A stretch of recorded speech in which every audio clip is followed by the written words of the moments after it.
In this video, we're going to go over congruence transformations. Now, I'm going to be referring to the book a lot because, well, they have tables, they have nice graphs and everything, and that makes my job so much easier because my artistic ability is a 0. Actually, I would say it's a 0.5, maybe a 1 out of 10. So, the first thing I want us to look at is, okay, well, when we talk about congruence transformations, what does that actually mean? Well, congruence, the word congruence means the same. Transformation means that we are transforming it somewhere, but it's still going to maintain its shape and its size. All right. So the first one is going to be a visual, or the visual transformation is right here. So we have the capital letter P, and then notice how it kind of just slid down this way. Well, the informal name would be a slide. If you were talking to a mathematician, you would call it a translation, meaning it's slid into a new position. And what is unchanged? The size and the shape. That doesn't change. Now, the next one would be a flip. So notice in row number 2, you have the letter P, but then it flips. Now, the formal name of this would be a reflection. I'm sure you've heard this phrase before, like, let's take this graph and let's reflect it about the y-axis, or let's reflect it about the x-axis. So we would call it a reflection. What's changed is the position, all right? The little points, if you were to create points based on the letter P, they would change position. What's unchanged? The letter P doesn't change. It's size or shape. And then finally, the last one, it looks like the letter P fell flat on its face. We call that a turn. And it's going to be a rotation, all right? So the position changes, but what's unchanged is the size and shape. So I took this drawing right here from your homework because this kind of really helps us to figure out, like, how do we make all these translations, all right? So there are a couple ways that we can do this, all right? The first way is what we call taxicab language. So if you ever were in a taxi cab, and if you weren't, don't sweat it. I didn't ride in my first taxi until I was in my 30s when I went to New York with my wife. So that was my first time ever riding in a taxi. All right. But when you get into a taxi cab, you usually say, hey, go 3 blocks east and then make a right 2 blocks north. All right. So that's what we mean by taxi cab language. It's very specific, all right? So I'll just write like up 3 blocks, right 2 blocks. All right? That would be the first way, taxi cab language. Now, we could be a little bit more specific. Like if you were talking to a mathematician, you would use what we call coordinate notation. And all that really is basically, and I'm going to use the taxicab language with this, is we know any point on the xy coordinate plane has the ordered pair x comma y. Well, we can use a translation to move this point anywhere we want. And if we are using the example with the taxicab, we can say, well, instead of starting at x, or better yet, if we're starting at x, I want you to go 2 blocks in the x direction, which would be left and right. And then in the y direction, I want you to go 3 blocks. So that would be up or down. So you are taking x comma y and you're translating it, or you're transforming it into x plus 2 comma y plus 3, which is another ordered pair. All right. And then the third way, we can use vectors. And that's what's on the board right here. All right. So with a vector, what this vector is telling me here is it's saying, hey, I want you to make all your transformations starting at this point, and I want you to transform it in that direction, that many units. Now, what's nice about this, if you go back and you remember like linear algebra, in order for us to go from point A to point B, we can use something called slope, if you remember slope. So to get there, I would have to go up 2 units and then right 2 units. Well, if you think about this in taxicab language, this would be up 2 blocks and then right 2 blocks. In coordinate notation, you would say, hey, take any one of your XY coordinate or any one of your points, and in the X direction go 2, and then in the Y direction go 2. And then the vector itself, which is that arrow in blue, this is the vector, is demonstrating both of these languages or both of these notations at the same time. So since we know this, here's what this translation will look like. So I'm going to start with this point right here. So remember, up 2, right 2. So the new point is going to be up 2 units, right 2 units. That new point is going to be right there. All right. Then I'm going to start with this point. This says, hey, you're going to go up 2, then you're going to go right 2, and it's right here. All right. So for me, let's erase these. And we're going to connect them. So that is right here. That's what I just did.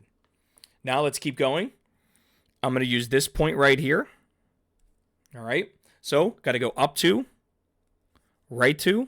That's going to be right there. So now I'm just going to erase my translation lines and connect these two. And finally, we'll do the bottom. So right there. So I'm going to go up 2, right 2. So that's right there. Let me erase my translation line. Let's connect this. And finally, this point right here, up 2, and then right 2. And connect there, and then connect these. So that's what our translation is. Now, a reflection is a little bit different from just translating something. All right, so let's look at this example here. So this is another one that I kind of took out of your, well, actually, this is from your homework. All right, so the direction would be determine. Oh, let me use black. Determine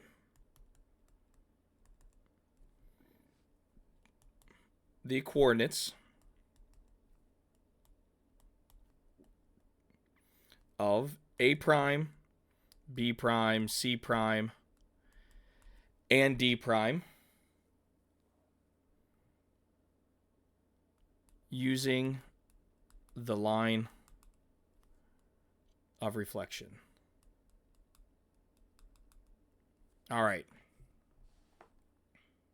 All right, so we don't have to make this too difficult. First, the notation A prime, B prime, C prime, and D prime. All those primes just mean the reflected coordinates. That's it. All right. So what I'm going to write here is I'm going to write A prime, B prime, C prime, and D prime. All right. And all we want are just the coordinates. So I'm already going to put the parentheses there, put my commas in the middle. So let's look at C prime first. All right. So right here is the letter C. Now notice this is exactly 1 unit away from the line of reflection. Therefore, on the reflected side, and if you picture this, we're going to take this entire shape and we're going to reflect it about this line. So on the other side, C prime is going to exist right there. So that is going to be the point 4, 3. All right. Now, if I go all the way to the right at letter D, notice once again it's 1 unit away. So it's going to be 1 unit away in its reflection. So that is going to be the ordered pair 9, 3. All right. And I think you can kind of see where this is going from here. So we're going to connect these 2 dots. All right. Now, when you compare C to B, they are 1 unit apart. So the reflection, it also has to be 1 unit apart. So it's going to be right there.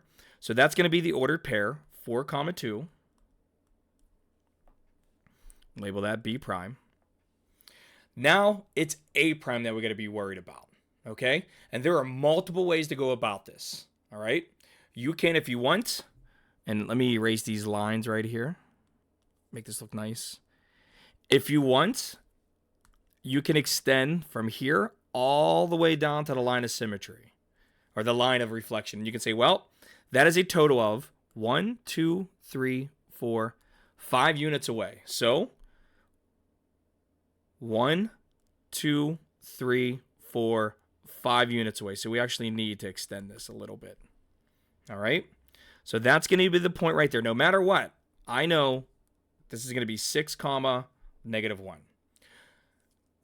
Let me erase all this. Put a red dot there. Letter A prime. And now all I have to do is just connect everything. And there's my reflection right there. That's one way to do it. All right. The other way is, well, you could be at B and say, well, to get to A, you need to go up 1, 2, 3 units, to the right 2 units. Well, since you're reflecting, you're not moving up anymore, you're moving down. So we would have to go down 3 units. So 1, 2, 3 units, and then to the right 2. So notice you still get the same exact result. It all matters on which way do you want to do this. There is no right or wrong way.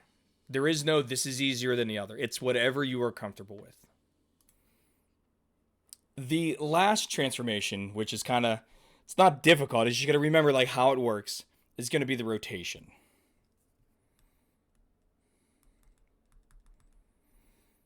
So the first thing that you want to remember, that word looks terrible. Let me write it again. All right, so rotation. So the first thing is we have 2 different transformations that we got to remember. Or I don't want to say transformations. What I want to say is we got to remember 2 things. First, we need a point of rotation. And then the second would be the, well, this is in 2 dimensions. In 3 dimensions, this would be called a line of rotation. All right.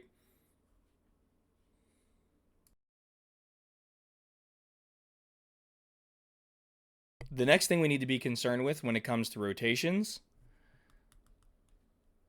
how about, I don't want to say how about, in what direction?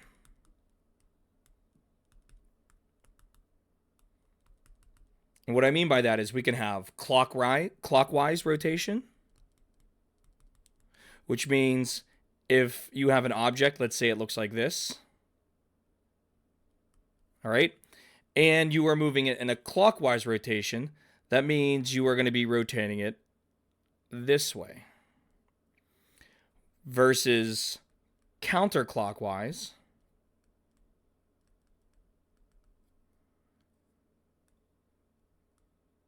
you would be moving it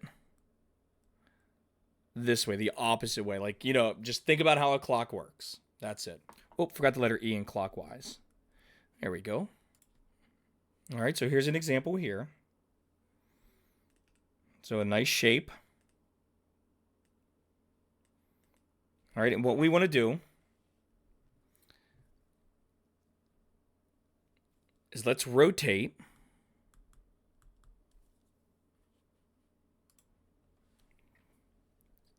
So let's rotate the triangle, MAT, 90 degrees clockwise, about point A.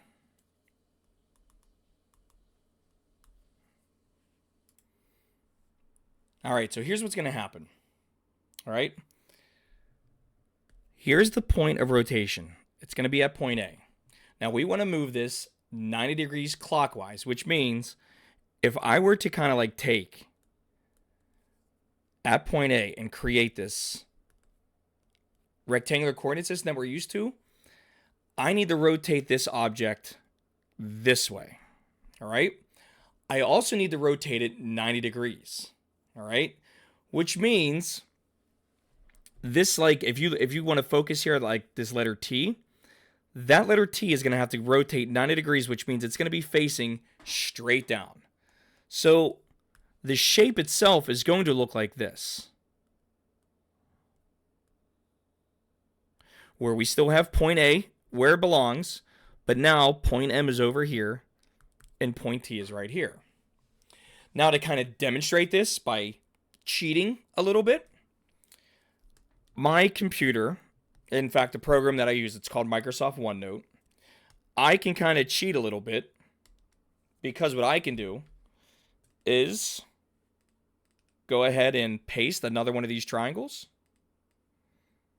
All right. And then if you look right here, it says rotate, and I'm going to rotate to the right 90 degrees. So remember, clockwise means that the second and the hours hand is moving from right to left. It's sweeping. It's moving to the right. So there is one rotation, 90 degrees. And then if I kind of just manipulated this and kind of like put it up over here, all right, you can see how it just rotates 90 degrees. The thing to remember is, where is the rotation occurring? At what point? Okay? And that's going to be it for this video. So I will see you in the next one.